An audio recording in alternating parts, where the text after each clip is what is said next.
Alright, so yesterday in 6.1 we learned how to compose functions. Today in 6.2 we're going to find the inverse of functions and relations. So it kind of relates to what we did yesterday. You'll see that here by the end of the lesson. But let me just jump right in with inverses. So an inverse, you guys, is essentially this. An inverse is swapping x for y. That's really all it is. That's what this is saying here. If you look at this, if we have a function a, okay, with these points, if we swapped x for y on all of these, we would get what's in B, right? So we're just swapping x for y. That's what an inverse really is.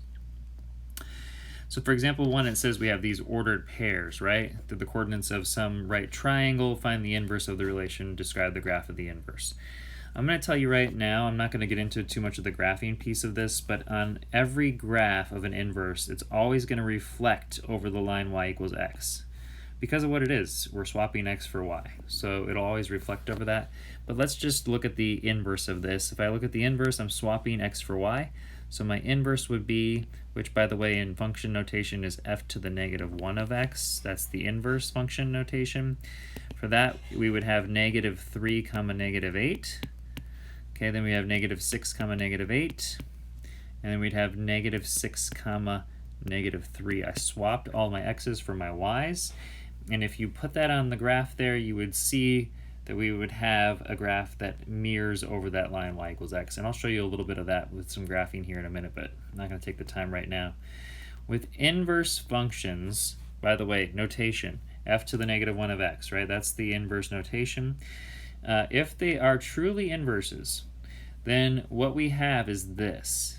Okay, if I have the function x minus 4 and x plus 4, one of the ways I could test to see if that's an inverse is I could just choose a number and evaluate it.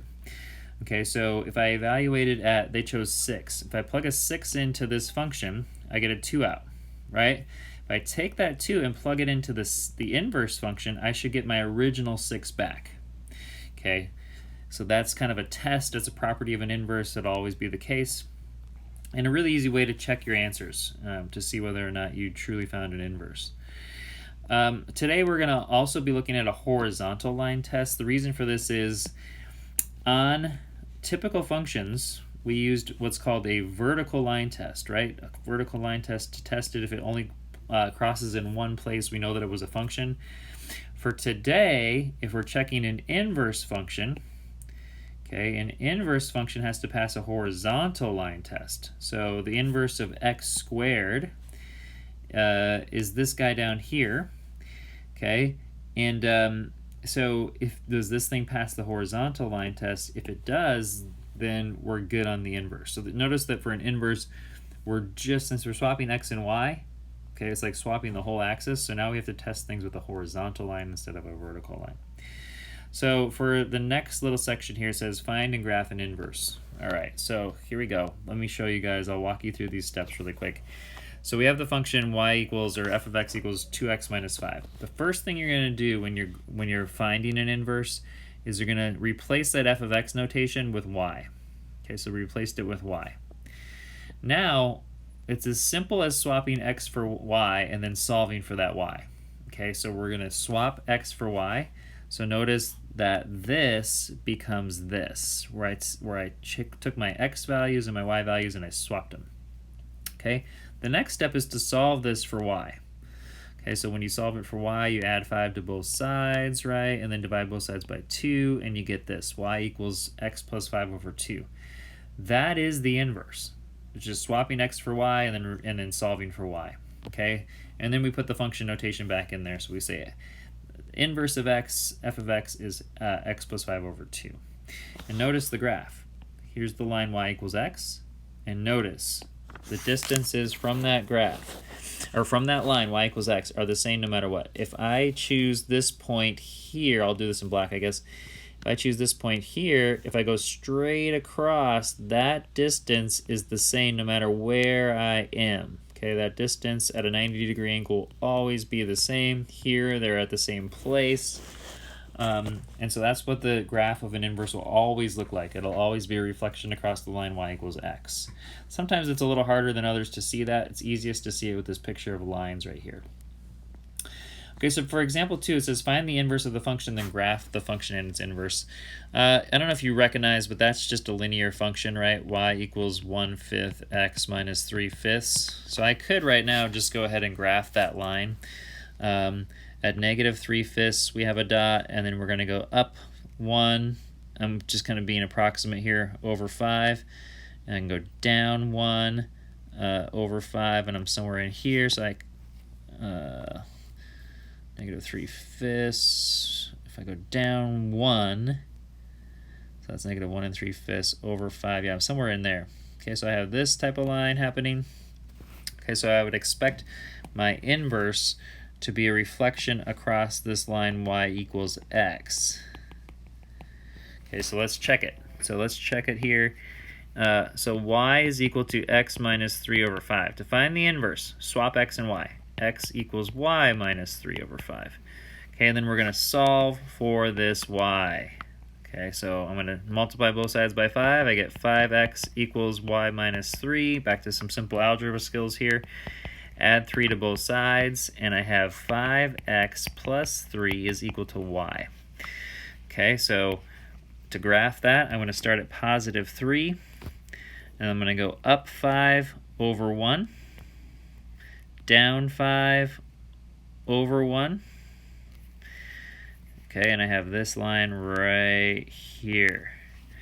And as you can see, for the most part, as long as I did my, did things relatively close here on my graph, these distances will always be the same throughout at a 90-degree angle. Okay, from the line y equals x. For example 2b, this one's a little different here because we have a quadratic. So this is like y equals 3x squared. We're going to swap them. So we have x equals 3y squared. We can divide both sides by 3. We get x over 3 equals y squared. If I take the square root of both sides, I get y is equal to plus or minus the square root of x over 3. And you can leave it like that if you want to, because that's really all we need. Technically, it's not correct until we, rationalize the denominator, but for the purpose of this lesson, we can leave it like that. So let's go ahead and graph this. If I plug in, so if you have a struggle graphing this, you can make an XY table, right? If I plug in a 0, I get a 0 out. If I plug in a 1, I get a 3 out. If I plug a negative 1 in, I get a 3 out. So we have a point here at 0, 0, at 1, 3, at negative 1, 3, and then my next point would be 2, 12, and negative 2, 12, okay, which is kind of off my chart here, but I get this for my regular function. Those should be at 12.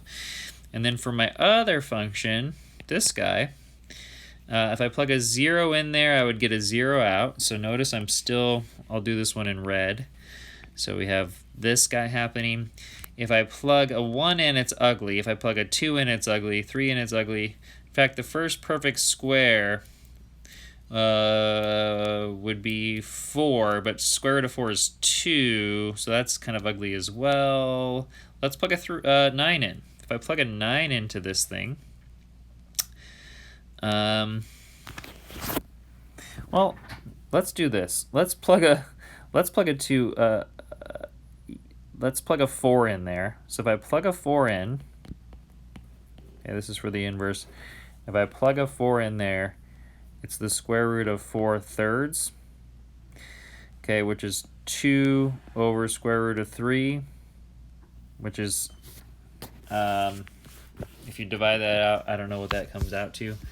Maybe what we should do, just for the purposes of this algebra, you guys are kind of seeing this here. One thing that I would consider is getting this out of this radical form.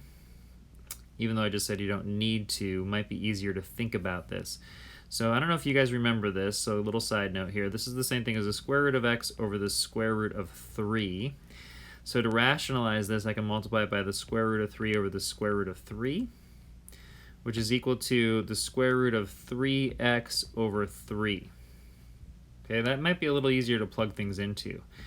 Now, if I plug a 3 in to this, 3 times 3 is 9. The square root of 9 is 3. 3 over 3 is 1.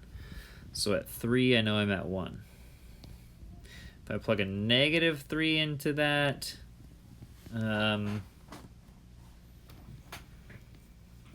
Notice if I plug a -3 into that, it's technically undefined because you have the square root of a negative. Okay, so you really only get this kind of thing happening. But if we are graphing inverses here, if you plug a negative into this, we have to consider that the negative is on the outside as well, right? So on a technical level, if you have the square root of something, it's just this graph, but we're also considering the negative since we're taking the plus or minus of that thing, so we can also graph this side of things. And we're done. So the inverse, again, it will still flip over this line y equals x. Okay, all the points are equidistant from that thing. All right, inverse functions, we know this, you guys. This is the last little piece, and then we're done. The inverse functions, two functions are inverses if and only if their compositions are the identity function. Okay, so if I plug in g into the f function, I get x out. And if I plug f into g and get x out, then I know those two things are inverses of each other.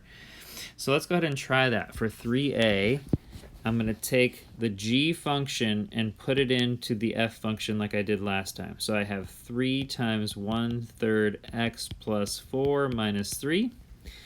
If I multiply this out, I get x there plus 12 minus 3.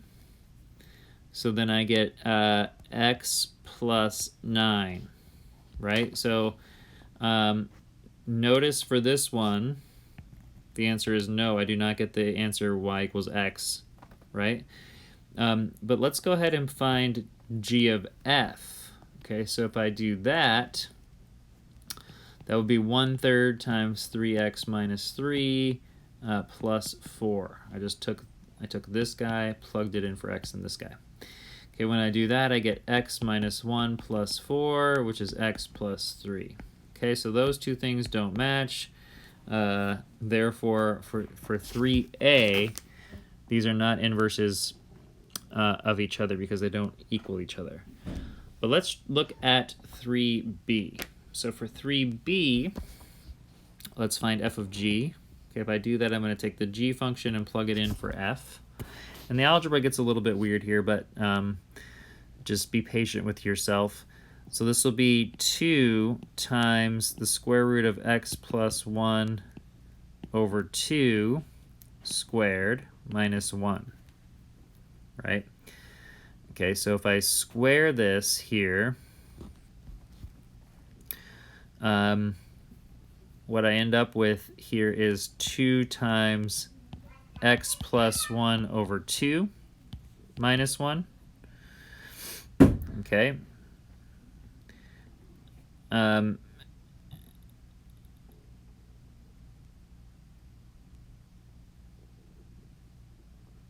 then if I multiply this thing out, I would have 2x plus 2 over 2 minus 1.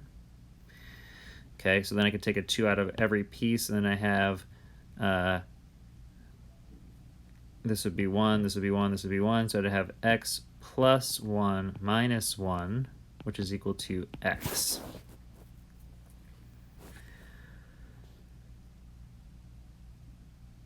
All right, so that's f of g. And then if I do g of f, taking the f function and plugging it back into the g function, what I would get is the square root of 2x squared minus 1 plus 1 all over 2. Sorry, guys. And the square root's actually over the whole thing, so let's do that.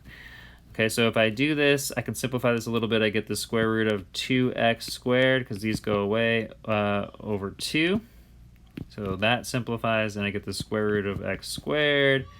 That simplifies, I get x, right? So here, these two things do come out. Therefore, 3b is inverse, right? F of g of x equals x, and then g of f of x equals x. So this would be yes, they are inverses. So be patient with yourself because some of that algebra gets kind of a little crazy as you saw me pause there. But we'll do some of those in class as well.